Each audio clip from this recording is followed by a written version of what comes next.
Hi friend मु आपणकर travel tribe आसतु आज आम जा माँ रामचंडी पीठ जोटा आपणकर पुरी कोणार्क मारीन ड्राइव मझिरे पड़े वर्षक 12 मास ये भोजी भात हुए झाऊ बण सुलसुलिया पवन को बहुत बढ़िया लगे आठी आपन को किसी आनिया पड़ोनी पनीपरिया हौ तेल मसला हौ चिकेन मसला हौ कि गैस हौ चुली हौ सबकिछि एठी डेक्ची फेक्ची मिली जाए पैसा आपन देले दुकानी भाई माने आपन को देदेवे। ଆଉ ମନ୍ଦିର ଭିତରକୁ ଆସନ୍ତୁ ଯିବା। ମନ୍ଦିର ଭିତରକୁ ଗଲେ ମାଙ୍କ ପ୍ରିୟ ଖାଇବା ହଉଛି ଆଇଁଷ। ଏଠି ପୂଜା ହୁଏ। ମନ୍ଦିର ଭିତରେ ପୂଜା ସାମଗ୍ରୀ ଦୋକାନ ଅଛି ଆଉ ବହୁତ ବଢିଆ ବି ଲାଗୁଛି। ସେ ଭାଇଙ୍କ ପାଖରେ କଙ୍କଣ ଯୋଉ ବଳା ଆପଣ କହୁଛନ୍ତି ସେଇଥିରୁ ବହୁତ ବଢିଆ ବଢିଆ ଡିଜାଇନ ରଖିଛନ୍ତି। ମୁଁ ବି ଦୁଇଟି କଙ୍କଣ ଆଇଲି ଯେହେତୁ ଗୋଟେ ଫଟା ନୋଟ ଥିଲା ଭାଇନା ବି ଚେଞ୍ଜ କରିଦେଲେ। ଆଉ ଆଜ୍ଞା ଏଇ ଯୋଉ ଜିନିଷ ଆପଣ ଦେଖୁଛନ୍ତି ଏଇଟା ହଉଛି ଗୋଟେ କଣ୍ଟା, ଗୋଟେ ଟିମି ମାଛର କଣ୍ଟା। 1994 ମସିହାରେ ଟିମି ମାଛଟି ମରିକି ଭାସି ଆସିଥିଲା। 80% ଭାସି ଯାଇଥିଲା, 20% ଏଠି ଥିଲା, ମାନେ 20% ଏଠି ଥିଲା, 80% ଭାସି ଯାଇଥିଲା। ସେବେଠୁ ଏ କଣ୍ଟା ମନ୍ଦିର ଭିତରେ ରଖାଯାଇଛି। ଆପଣ ମାନେ ଯଦି କେବେ ଯାଉଛନ୍ତି ମା ରାମଚଣ୍ଡୀ ଦେଖିବେ ସେ କଣ୍ଟା ଏବେ ବି ମନ୍ଦିର ଭିତରକୁ ଏଣ୍ଟ୍ରି କରୁ କରୁ ବାଁ ପଟେ ଥୁଆ ହେଇଛି ଟିମି କଣ୍ଟା। ଆଉ ତା ବିଷୟରେ ଯଦି କିଛି ଜାଣିବାକୁ ଚାହୁଁଛନ୍ତି ସେଠି ମନ୍ଦିର ପୂଜକ ଭାଇନା ମାନଙ୍କୁ ପଚାରିବେ କି ଲେଖା ହେଇଛି ଆପଣ ଜାଣିପାରିବେ। ଆଉ ଏ ମନ୍ଦିରର ଭିତରର ଦୃଶ୍ୟ ଦେଖନ୍ତୁ କେତେ ବଢିଆ ଲାଗୁଛି।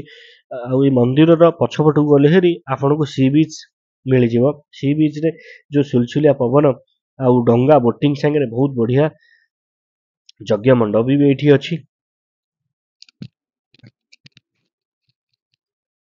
ଆଉ ମହାଦେବ କୁ ବି ଦର୍ଶନ କରନ୍ତୁ।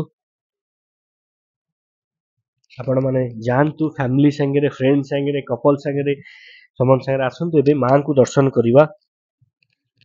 ଯେହେତୁ ଭିତରକୁ କ୍ୟାମେରା ଆଲାଉ ନାହିଁ ଆମେ ପୂଜକଙ୍କଠୁ ବୁଝିକି ଭିତରକୁ ଗଲୁ ନେଇକି, ଆମକୁ ସେ ଆଲାଉ କଲେ।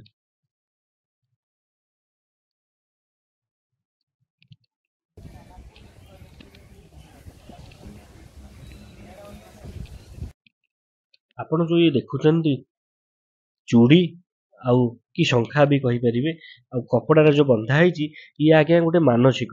ଆପଣ ଯଦି ମାନସିକ କିଛି ରଖୁଛନ୍ତି ମା ରାମଚଣ୍ଡୀଙ୍କ ପାଖକୁ ଆସିବେ, ଏଇ ଗଛରେ ଚୁଡ଼ି କି ଶଙ୍ଖା କହିପାରିବେ ଫିତା ସାଙ୍ଗରେ ବାନ୍ଧିବେ କପଡା ସାଙ୍ଗରେ। ମାନସିକ ପୂରଣ ହେଇସାରିଲା ପରେ ଏଇ ଜିନିଷକୁ ଭସେଇ ଦେବେ ପାଣିରେ। ବହୁତ ଲୋକଙ୍କର ମାନସିକ ପୂରଣ ବି ହେଇଛି। ଗଛଟା ସବୁଜ କଲର କିନ୍ତୁ ପୁରା ଲାଲ ରେ ଚାରିଆଡେ ବନ୍ଧା ହେଇଯାଇଛି।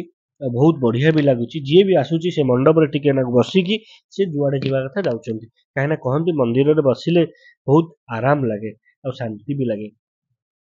ଆସନ୍ତୁ ମନ୍ଦିରରୁ ତ ଆମେ ଆସିଲେ ଏବେ ଟିକେ ସି ବିଚ୍ ଆଡେ ପଳେଇ ଆସିବା। ମନ୍ଦିର ପଛପଟେ ଆପଣଙ୍କୁ ବୋଟିଂ କରିବାକୁ ବି ମଜା ନେଇପାରିବେ। ବୋଟିଂ ମାଲିକ ମାନେ ବି ଅଛନ୍ତି, ତାଙ୍କ ସାଙ୍ଗରେ କଣ୍ଟାକ୍ଟ କରିକି ଆପଣ ବୋଟିଂ ନେଇପାରିବେ, କରିପାରିବେ ବୋଟିଂ। ସେପଟେ ସମୁଦ୍ର, ଏପଟେ ନଦୀ।